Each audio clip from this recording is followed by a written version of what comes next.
queridos, tudo bem? Sejam muito bem-vindos ao nosso momento de comunhão cristã, um momento de nós conversarmos, debatermos de uma forma bem descontraída, alegre, sobre temas importantes para a nossa caminhada.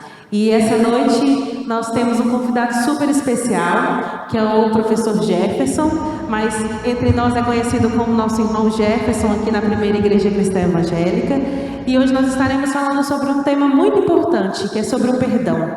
A importância do perdão na vida cristã. E para nós iniciarmos, eu gostaria de convidar a você que esteja se inscrevendo no nosso canal, já dá o seu joinha aí, pode estar se inscrevendo, divulgando. É importante para a nossa página, é importante também para o crescimento de outras pessoas. Então você pode estar abençoando a vida de outra pessoa divulgando esse vídeo. Às vezes a pessoa não conhece muito bem ou não sabe muito bem como é que é a vida do cristão, o que é perdão. Então nós estaremos discutindo isso hoje aqui e isso será de grande importância, não somente para a sua vida, mas para a vida de outras pessoas. Então, querido Jefferson, boa noite, seja muito bem-vindo. E nessa noite eu gostaria de iniciarmos com a definição de perdão. O perdão ele é algo exercido apenas para os cristãos, é algo instruído para os cristãos. O perdão tem uma definição? Muito boa noite, é um prazer estar aqui juntamente com você, participando desse projeto da Primeira Igreja Cristã Evangélica de Araguaína, falando de um tema tão importante, tão relevante, tão essencial para a nossa caminhada cristã. E você me perguntou se o perdão ele é algo que está apenas no meio cristão, no meio evangélico, né? Eu acredito que não somente no meio evangélico, mas o perdão ele transita também por outros ambientes, né? Então, o perdão é essa capacidade que principalmente Deus nos dá de abrir mão de um direito, não é? Para que eu possa me reconciliar com o outro, para que eu possa entrar em comunhão com o outro, para que eu também tenha a leveza e a paz, para que eu possa também dar continuidade à minha vida. Então, tratar sobre esse tema dentro da igreja, dentro das famílias, é de essencial importância para que a gente tenha uma qualidade de vida espiritual e para que a gente, sobretudo, a gente mantenha comunhão com Deus e comunhão com o nosso próximo. Então, assim, eu acredito que há perdão também em outros ambientes, não é? E não só no ambiente da igreja, mas quando a gente tem essa consciência de que eu posso me reconciliar, que eu posso abrir mão do meu direito, não é? Eu posso exercitar também esse perdão em outros ambientes também, que não necessariamente só o ambiente da igreja. E acredito muito que o perdão é uma expressão simples de humildade, porque quando você se coloca à disposição de perdoar alguém, você está se colocando nessa posição de humildade. E existe um grau de importância do perdão na vida do cristão, no seu crescimento?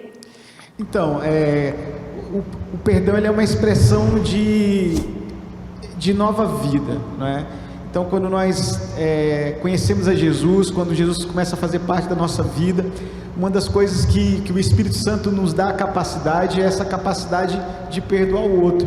E o perdão, quando a gente pede perdão para o outro, a gente também está expressando os frutos do Espírito. Então, perdoar é uma expressão de humildade, até porque quando eu exerço essa capacidade dada pelo Espírito Santo, eu estou também matando a velha natureza, que é a natureza do orgulho, que é a natureza que quer manifestar a sua justiça própria, que quer manifestar o seu interesse, e muitas vezes quer até se vingar.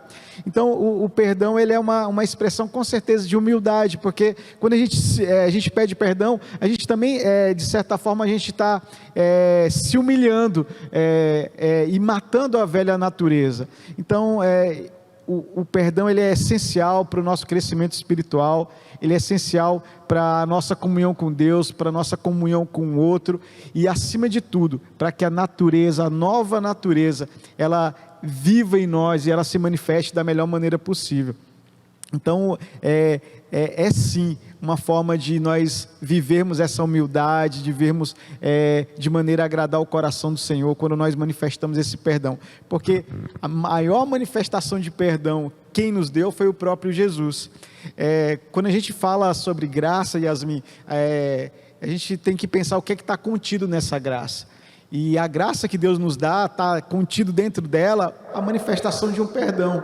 de um perdão grandioso, de um perdão poderoso, de um perdão transformador e de um perdão de algo que nós jamais poderíamos pagar, não é, pelas nossas obras, pela nossa bondade, não é, pelas nossas benfeitorias aqui na terra. Então, dentro da graça, a gente pode perceber que há uma manifestação muito grande e genuína do perdão de Deus, buscando a reconciliação nossa para com Ele.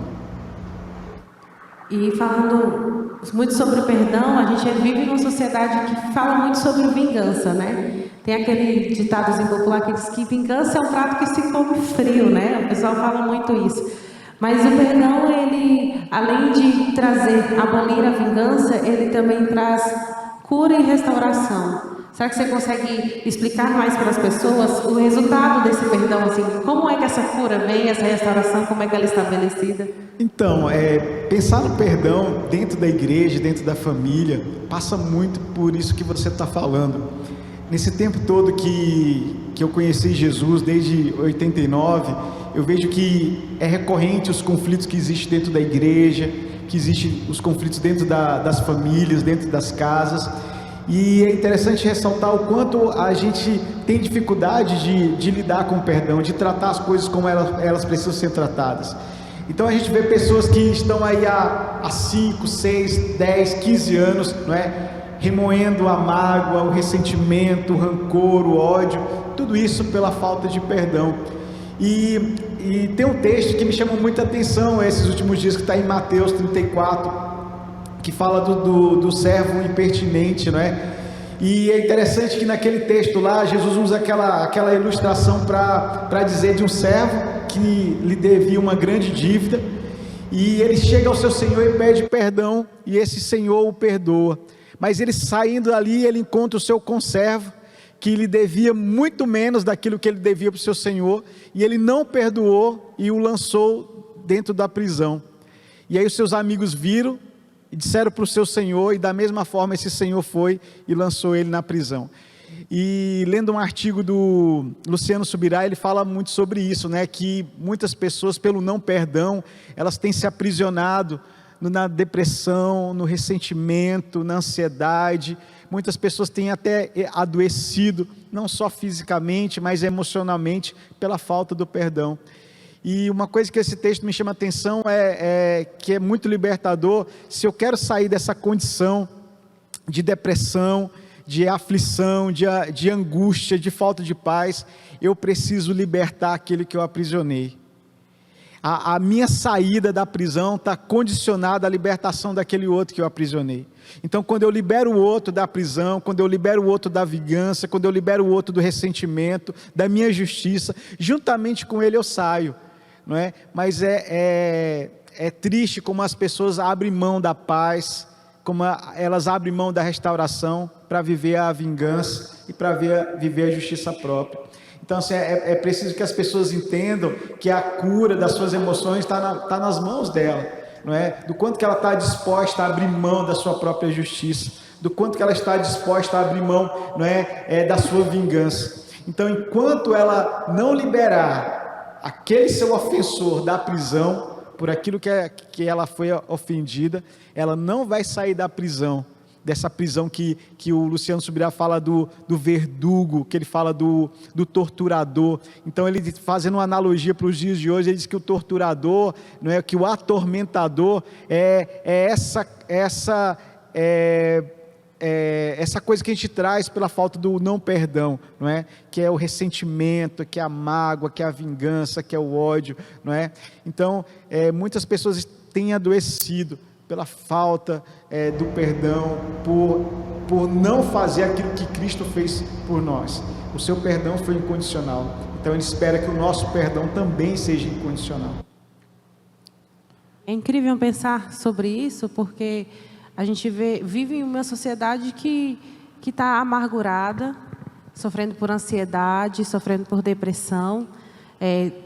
Você tinha acabado de citar, né, o texto de Subirá, e os reflexos dessa depressão são baseados também no perdão? Você acha que grande parte das pessoas que têm passado por esses problemas, alguns desses problemas são originados pela falta de perdão?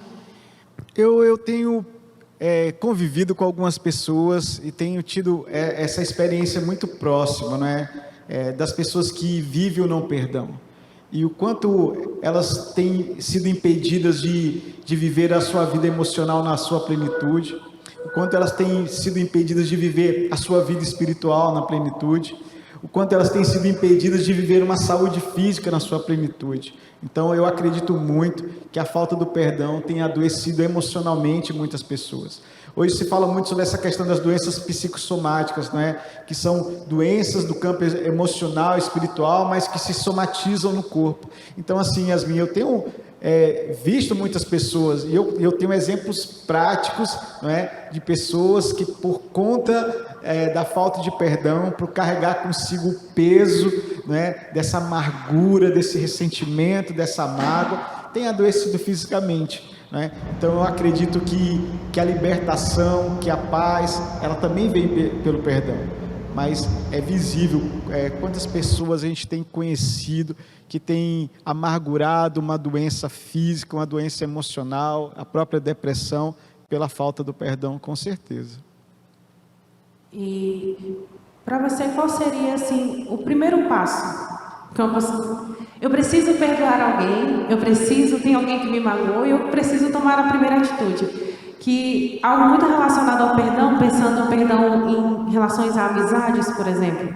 Às vezes eu sinto alguma mágoa de alguém e talvez outra pessoa nem saiba disso, né? Então qual a primeira atitude que nós devemos ter como cristãos, inicialmente, mas é ir lá falar, o que a gente deve fazer para poder tentar contornar, para poder nos libertarmos, né, como foi dito. Então, eu costumo dizer o seguinte: o perdão ele não precisa ser fácil nem difícil, ele precisa ser uma decisão, né? Então, a partir do momento que Jesus me perdoou, a partir do momento que o perdão dele foi incondicional, não é? Eu, como imitador de Cristo, eu também preciso perdoar incondicionalmente. Existe aí nessa relação que você, antes de perdoar, pedir perdão para o outro. É interessante eu falar com Deus e pedir perdão para Ele, não é? Que é o nosso relacionamento vertical, né? Depois, encontrar o meu próximo, quando possível, não é? Falar pessoalmente com ele. A Bíblia diz: se teu irmão fez alguma coisa contra você, vai tu e ele, não é? Se você convencer o teu irmão, ganhar-te o teu irmão, não é? Então é importante que antes de ir falar com o seu irmão, é importante que você ore antes, para que as suas expectativas não sejam frustradas. Às vezes você está machucado, está ferido, e como você disse, o outro é indiferente à sua dor, é indiferente ao seu ressentimento, não é? Então pode ser que ele não dê a resposta que você espera, que você estava imaginando, que vá se compadecer, chorar junto com você, mas é por isso que você precisa orar antes, não é? Porque o perdão não tem a ver só com o outro, tem a ver com você. Tem uma frase que eu gosto sempre de repetir: eu dou perdão ao outro não porque seja justo, mas porque eu mereço paz, né? Então, orar a Deus, pedir para Ele que fortaleça meu coração, confessar isso com os meus lábios e depois conversar com meu irmão, né? Falar com ele, falar com amor, falar abertamente. De repente ele nem sabe que me ofendeu, não é? Mas se ele não sabe, eu digo qual foi o motivo da ofensa e tentar colocar ali diante dele, né? Então, esse é o caminho para você ter cura, para você viver o perdão em Cristo Jesus. Eu quero só fazer acrescentar uma coisa muito importante, Yasmin, porque quando a gente fala de perdão, a gente às vezes fala de coisas da vida cotidiana. Às vezes é uma fala maldita, às vezes é uma expressão, às vezes é uma fofoca, mas tem aqueles casos mais profundos também que são difíceis de lidar com o perdão. É um abuso, não é? Um abuso sexual, é uma traição, não é? É uma calúnia um pouco maior, é um abandono, é uma rejeição. Então, são aspectos que realmente são difíceis de lidar, mas que o Espírito Santo nos capacita. Então, como eu falei, é uma decisão. Se eu decido viver paz, se eu decido viver cura e restauração, eu preciso decidir sair desse lugar. E a forma de sair dessa prisão é deixando o outro ir, é libertando o outro, é liberando o outro, não é dizendo: eu te perdoo, você não me deve nada, é você e Deus agora. Então, falar, verbalizar isso é curador. né? Então é importante que a gente verbalize isso. E o quanto isso é importante, né? Para que o outro seja liberto, mas para que nós também sejamos libertos, né? E nesses aspectos mais difíceis, mais complicados, né, de se estabelecer o perdão, nem sempre é fácil, né? O perdão, ele é mais uma oferta ou é mais um sacrifício? Como é que você consegue diferenciar as duas coisas, ou é as duas coisas?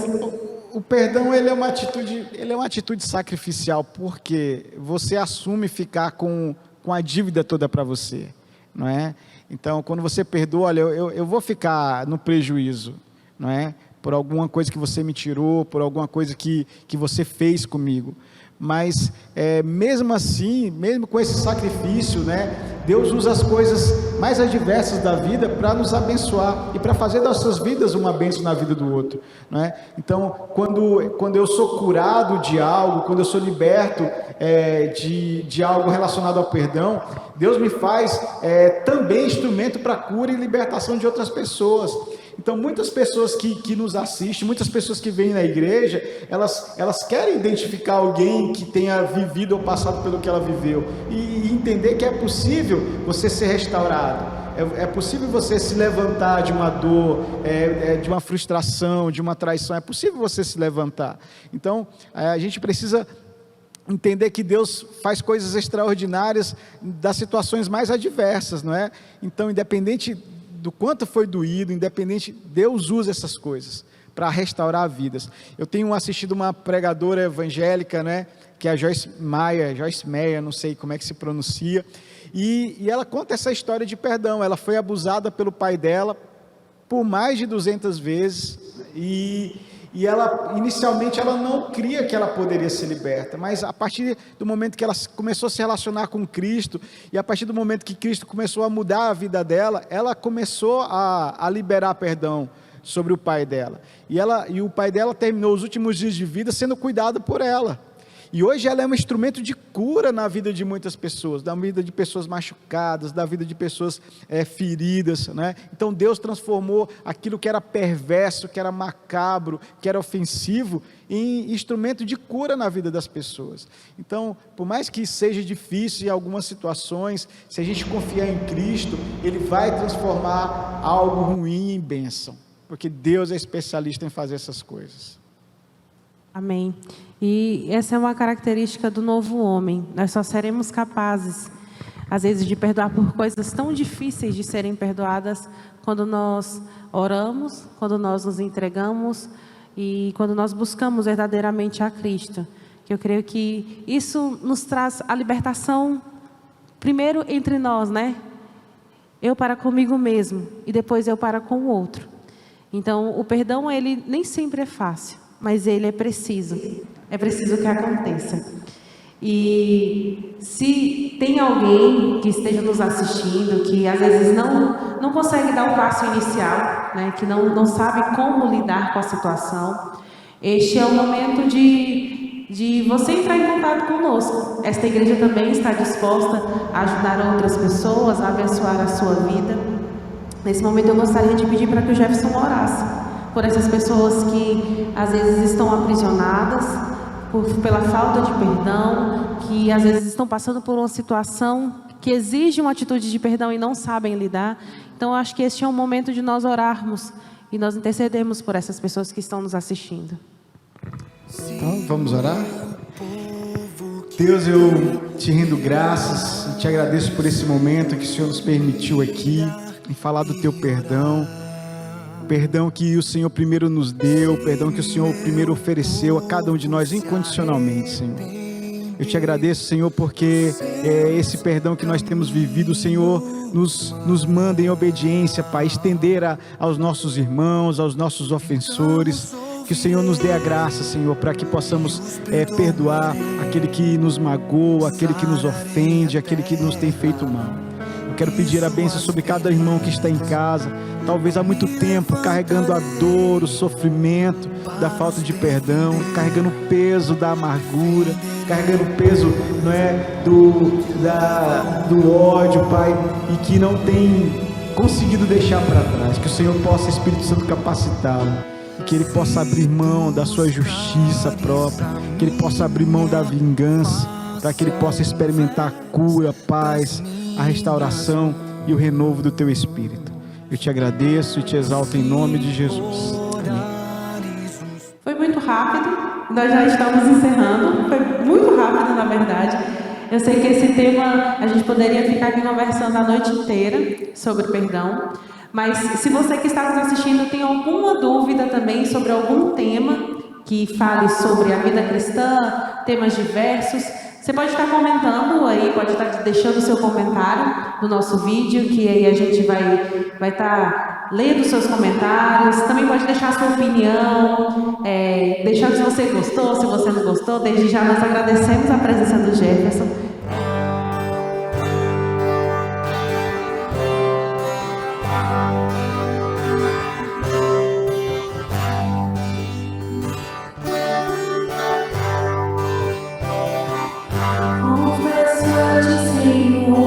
E fraco eu sou, tão fraco eu sou, mas sorte tu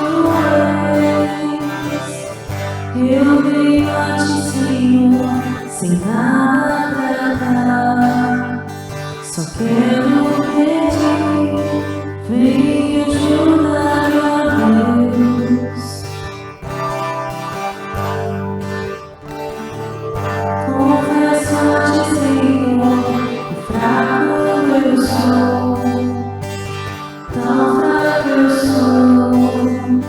Mas sorte tu